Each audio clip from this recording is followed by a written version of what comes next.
São Paulo falou não e o Corinthians falou não para o Santos jogar na capital. Você está antecipando o meu prêmio final. É Ah, um é? Quer absurdo. esperar? É, bom, o Zé Trajano já tocou, você tocou também. Aquilo que você disse. Sabe quando nós vamos ter uma Liga dos Clubes Brasileiros? Jamais. É. Porque é solidariedade zero. Né? Ficaram enciumadinhos, porque foram 50 e tantos mil santistas ao Morumbi, 45 mil em Itaquera, maior público de Itaquera nessa temporada. Né? Fizeram uma chegada linda em Itaquera, o pelotão santista chegando e tal. Né? E aí agora, Nantes que vai reformar o gramado, tem que preparar o gramado. São medíocres e covardes, porque foram patrulhados nas redes sociais, antissociais. Né? Por abestalhados que não gostaram. Como é que cede a nossa casa? Cede, alugou. E depois é um mínimo de solidariedade entre quem está no mesmo negócio. Mas não, a cabeça não é essa. É uma gentinha. Então, quer dizer, já que você me fez falar disso, eu já antecipo, só deixo o gatão de ouro no fim. O ratão de bronze é para o presidente Júlio Casares e para o presidente Augusto Melo, do São Paulo e do Corinthians. Dois medíocres, ciumentos e covardes. Perfeito. Tá aí. Ratão de bronze adiantado, portanto. Atentado. Bom, final carioca, Mauro. Bom, não vou falar que quem é favorito. É uma brincadeira falar um negócio desse. Evidentemente, o Flamengo é super favorito contra o valente Nova Iguaçu, mas tem notícia boa também fora de campo. A receita de 1,3 bilhão. E o Flamengo, que há 15 anos atrás falava, não, a dívida do Flamengo é insolucionável, nunca vai pagar essa dívida e tal. O Flamengo baixou sua dívida para 49 milhões.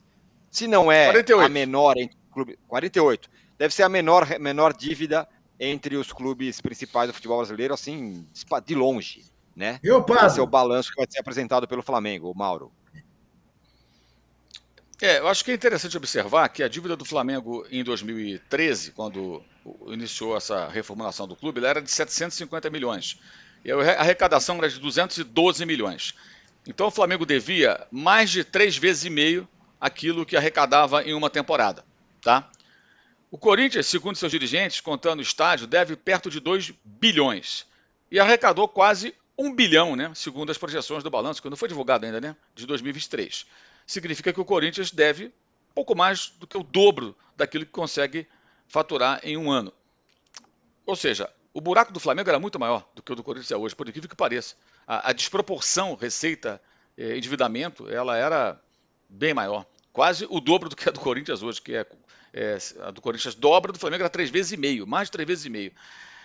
Hoje, se o Flamengo tivesse continuado nessa balada aí, teria uma dívida de pelo menos 2 bilhões. Só corrigindo esses valores aí, com juros, com multa e tudo, daria perto de 2 bi. Fora o endividamento que os caras aumentariam, certamente, se continuasse naquela pegada de contratar jogador que não podia pagar, do finge que paga, que finge que joga, aquela sacanagem toda que havia no Flamengo. Talvez estivesse devendo 3 bilhões, 4 bilhões e teria que virar SAF, né? Teria que virar SAF. Que virar SAF no Brasil é isso, né? Você vira SAF por quê? Vira SAF porque você não tem mais opção.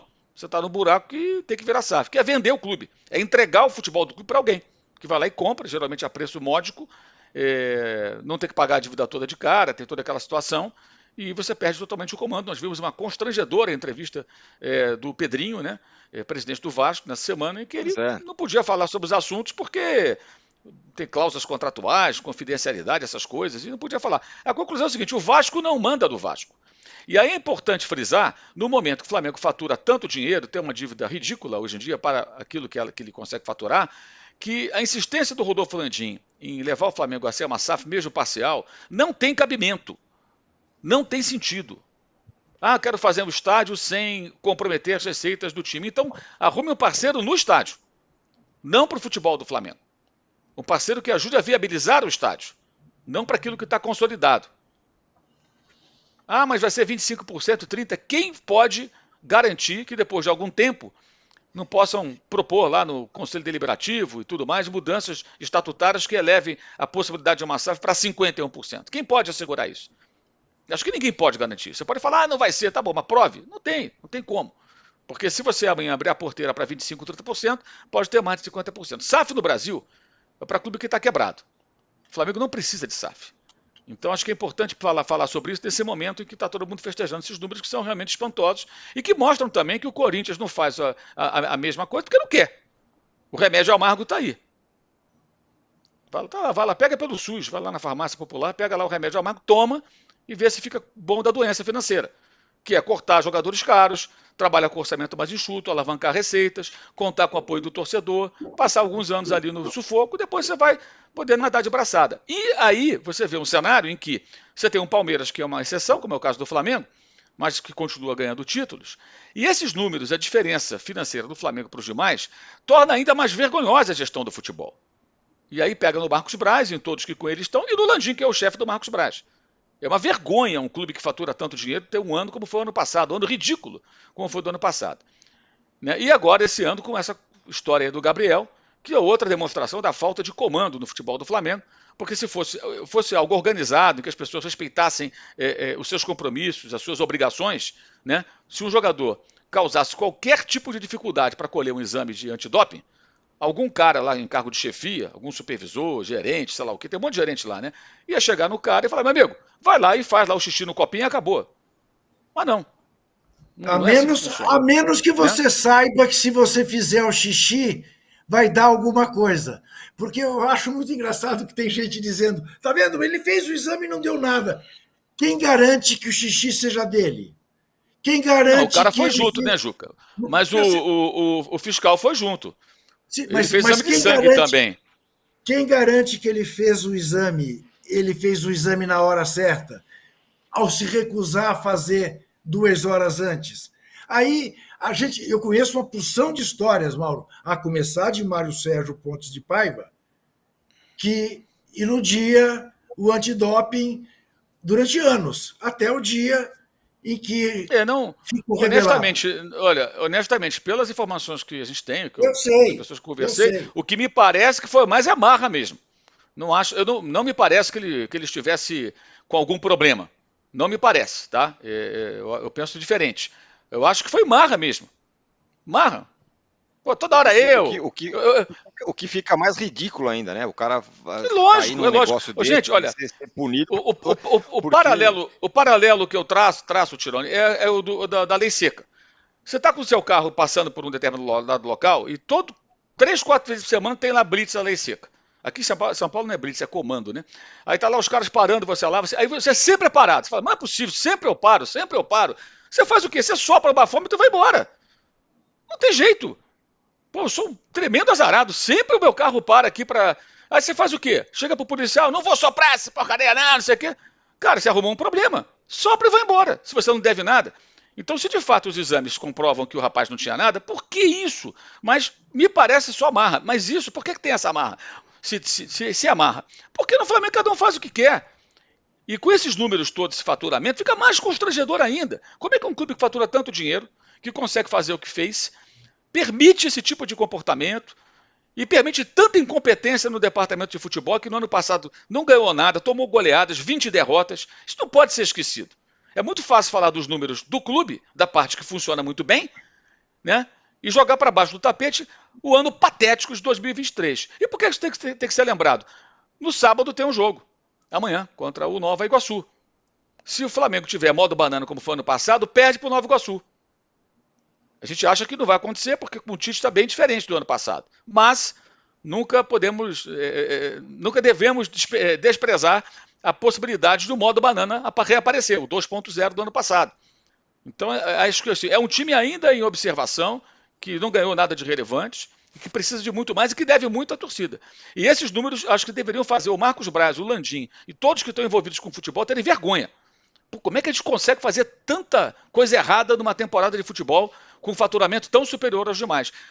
A diferença do Flamengo para o Palmeiras de faturamento hoje está em que? Meio bilhão, mais ou menos?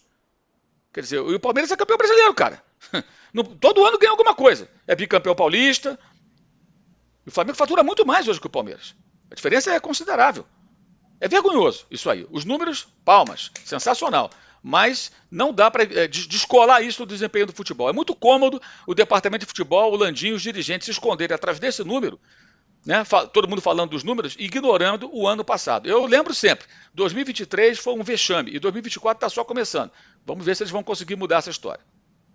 Ó, aqui o Júlio César Bruno fala o seguinte: falta ao Palmeiras e ao Flamengo serem referências técnicas, a exemplo da ótima gestão. O último grande time que encheu os olhos foi o Flamengo do Jorge Jesus. Ô, Trajano, você falou no começo aí sobre o futebol raiz. Vai ter Juventus e Velo Clube, vai ter tal. O Nova Iguaçu, de alguma forma, é um representante aí, é o intruso na brincadeira. Fez uma campanha legal pra caramba, eliminou o Vasco, encrespou para todos os grandes, foi o único time que fez gol no Flamengo, né, e agora vai para a final. É meio que um futebol raiz aí representado. Vamos colocar as coisas no seu devido lugar. Fez gol no Flamengo, mas não era o Flamengo. Sim. O Flamengo estava nos Estados Unidos. Vergonha foi o Vasco, porque o Nova Iguaçu jogou melhor nos 2 jogos. Né? Isso. O Vasco levou torcida, encheu o Maracanã, não sei o que e tal, e não jogou rigorosamente nada, e o Vasco gastando dinheiro a rodo. Ontem eu vi uma matéria dizendo o seguinte, que o maior salário do Nova Iguaçu é R$6.000 de mensal.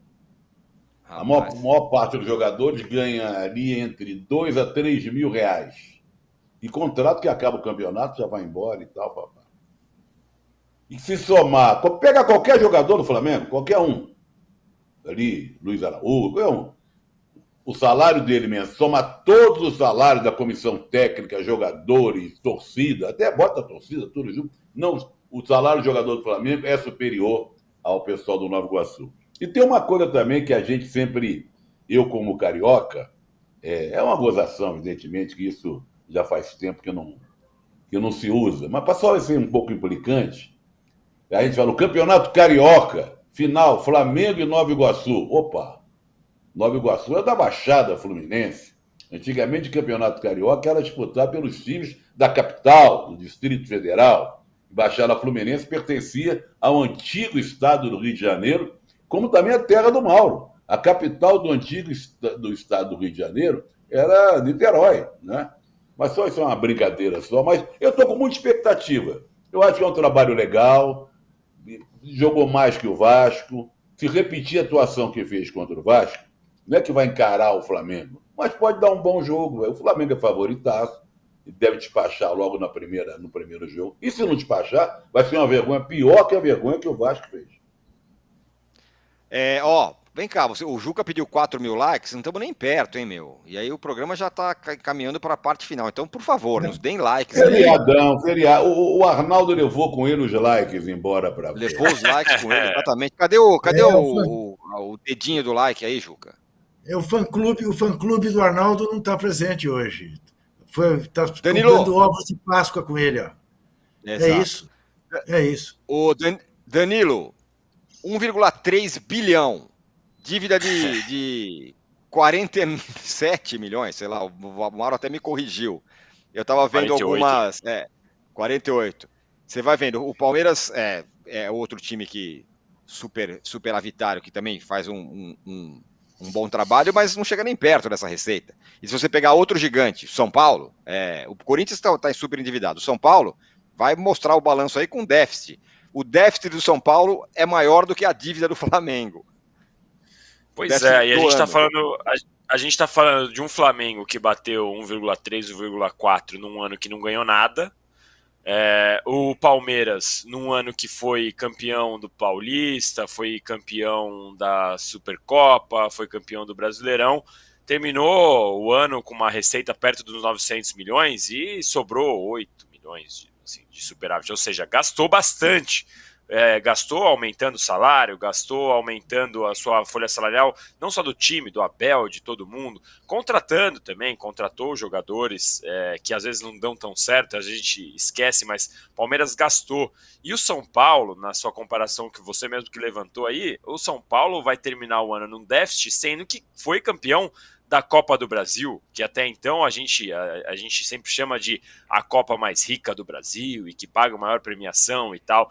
Então a gente vê o tamanho da diferença. De fato, é uma diferença gigantesca e que nem a Liga, nem nada, nem se existisse a Liga de todos os clubes, essa diferença ia ficar tão menor. Aí o Flamengo, ele é uma máquina de faturamento, porque tem a maior torcida, a maior audiência, na comparação com o marketing do Palmeiras, por exemplo, que hoje a gente fala do Palmeiras como o rival dentro de campo, o marketing do Flamengo é surreal, assim, não tem comparação.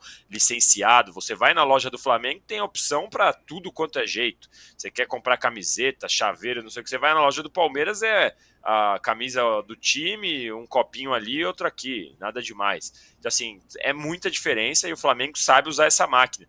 E o que o Mauro falou para mim, nesse caso, é perfeito. O Corinthians tem tudo, tinha a faca, o queijo, tudo na mão para poder competir com o Flamengo nesse nível também. E aí tinha até a diretoria nova entrou falando que ia fazer tudo diferente do que fazia o Duílio e seus amigos e tal, não, porque a gente vai mudar, não vai gastar mais o dinheiro que não tem. E o novo presidente entra e faz rigorosamente a mesma coisa, contratando Coronado, ganhando 2 milhões de reais por mês, contratando Pedro Raul, contratando Mateuzinho, e não tinha dinheiro para pagar, tomando esporro do Talheres, tomando esporro do Argentino Júnior, na cerimônia lá da Comebol para a Sul-Americana.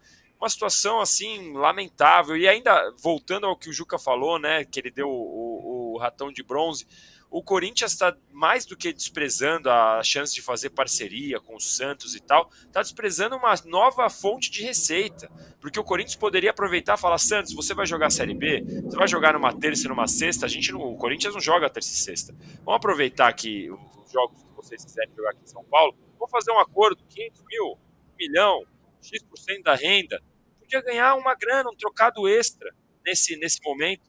Então, de fato, assim, o Flamengo está muito a mais e, assim, mesmo do Palmeiras, que é o concorrente dentro de campo, é muito além, é um negócio, assim, realmente é outro esporte, digamos assim. Não à toa, o Flamengo foi lá no River Plate e falou: olha, a gente quer esse aqui, vamos pagar a multa. Tchau, obrigado. É isso, é uma diferença surreal, é muito, muito a mais. E não é só por conta da torcida ou só por conta da audiência, é mérito também da reestruturação financeira feita há 10 anos.